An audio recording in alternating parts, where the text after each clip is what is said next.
All right, guys, here with us today is new men's head soccer coach Vince Martinez. Vince, will start it off. Just simply give us your thoughts and excitement about this new position taking over the UHB, soon to be Texas A&M-Victoria men's soccer program. Well, very excited. First off, I want to thank the Ashley, Walia Chow, and the hiring committee for selecting me to help guide this men's soccer program. Um, we'll start in this season, and then I know traditionally they've always had a lot of success. So I'm just here and very excited to be a part of the program here. Absolutely. So I'll start off first. So obviously, just coming in, right? You mentioned that you've been at least eight of the eight season there at Incarnate Word. Is that correct? You told me 10 is 10. Okay. 10 total, 8 or 7 as a head coach. Yeah. Still though, 7 as a head coach, so you know the experience, right? Obviously, there being a big programs and everything else. Like, walk me through, like, obviously the transition coming into Texas A&M Victoria. You probably know all that news and information. Like, how do you feel becoming in to this new area here in Victoria? What are you going to try to bring as coach? Well, I've done it before.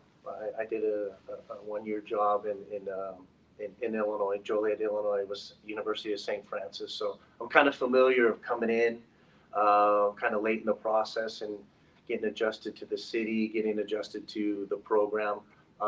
For here, it's going to be hitting the ground running right when we get started. So I came in a couple days ago, getting acclimated with the university and the staff here. Tonight I meet the team. It'll be the first time I meet the team, and then basically from there we start preseason and get things going. So I've done it before, and I'm kind of familiar with it. So I'm just really excited to be a part of everything here, and just trying to, get things going so we can start getting the guys going on the field as soon as possible. What attracted you to the job? I always knew, even when I was at Incarnate Word, I knew the previous coach, and he spoke very highly of the area and the program. And then traditionally, they've had a lot of success, and so and the soccer facilities are very nice as well. So obviously, when this popped up, I was kind of got put in high gear there and was pretty excited, and just said, hey, this is an opportunity for me to try something a little different, a little new. And you had a lot of success at Incarnate Word. Talk about the process of building up that program. Well, traditionally that has always been, at least at the Division II level, very successful. So when I came in, I actually I was an assistant coach, and then I took over the program, and we kind of pushed it to newer heights. We did really well, and then we kind of transferred into Division I, which, you leave a highly touted Division II program to a Division I program, and it's very difficult. So where you're a top 10 program, Division II, you end up being a middle of the road Division I program. So, but the transition was very difficult.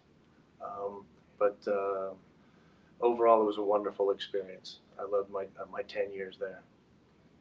Yeah, so with you also had no experience there at NAI as well. And you talked about there also St. Francis there, Illinois. So coming back to the NAI, how do you feel about that? Do you feel like, there's any challenges coming back here? Any teams that you're probably looking out for that you kind of remember from St. Francis at all? There's always going to be challenges. I don't know a whole heck of a lot of the teams in the Red River Conference. But I do know that teams are getting better, and the NAIA every year it seems to be getting a little bit better overall.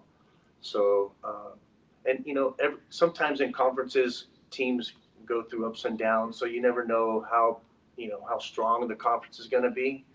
But I know a few of the coaches, and I'm sure it's going to be a very challenging, a lot of parity in the conference. I'm looking forward to that.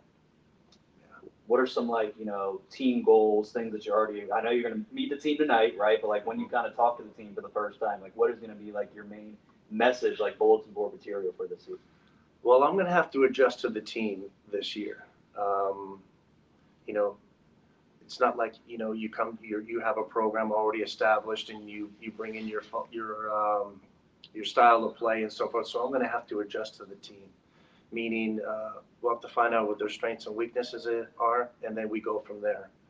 Um, I think a successful year for us is obviously we want to do well and get in at least conference tournament, and eventually the NAIA tournament would be a great goal. But alongside of that, getting these kids, making sure that they're getting it done in the classroom, okay, and then that they're being good human beings, all over the city of Victoria. And you mentioned coming in new team for you. How important is it going to be for this team to have the veteran leaders that they do, and kind of leaning on them to help you and accomplish the goals that you want for this team? Well, that's going to be, hopefully we got great leadership. Um, for me, coming right in, I think introducing myself and getting to know everyone, but individually, I'm going to have to get to know all the personalities. We'll have a roster of over 30. So, when you start 11, travel with 20 to 24, you're not going to make everyone happy. So, but I think here, how things can help out is, the team, if they can follow suit and buy into what you're doing, I think that goes a long way. And, hopefully the veteran, the older players can help out in that. Do you have a specific system that you're looking to implement? Talk me through that process. Well, I'm more or less a possession style coach. I like to keep the ball. And then in terms of a formation, that's always going to change. I like to at least coach at least two type of formations just in case you have to make adjustments to the opposing team. But again, I'm going to have to adjust to the players. If we don't have the personnel that's a possession type team, maybe I got a lot of speed, and then we're kind of a counterattack team. So it's all going to depend on what we see in the first 3 weeks, 3 to 4 weeks. I kind of have an idea just watching film on the team on previous games, but it's going to be kind of a work in progress. So I'm looking forward to the challenge for that. Yeah. And what's your coaching style, would you say? Are you hard on the players? You're more of a players coach? I could talk about that a little bit. Well, I would say more of a player's coach, but in coaching, especially in the head coaching position, you got to wear a lot of hats. And so there's situations where if you're implementing discipline, sometimes you got to lay down the law and be a little aggressive, or sometimes it's putting your arm around a player and just making sure that everything's okay, and that this person gets things taken care of and doesn't fall out of line. But I like to feel I have an open door policy that kids can come and communicate with me at any time. And so that's kind of where I'm at with my approach, or my manner towards the players. Yeah. And what would you say? What are you most proud of? Your proudest accomplishment as a head coach at this point? Geez. That's in terms of success and winning on the field. I've had teams go to the NC2A round of 16 quarterfinals and so forth. But recently, I've been doing this a long time.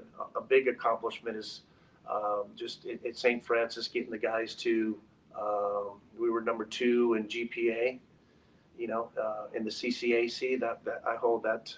I was proud of that. So if we can accomplish those type of things where we're getting it done on the field and in the classroom,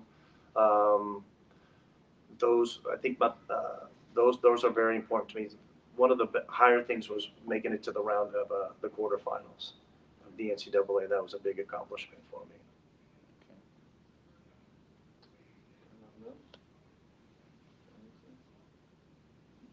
You good, Max?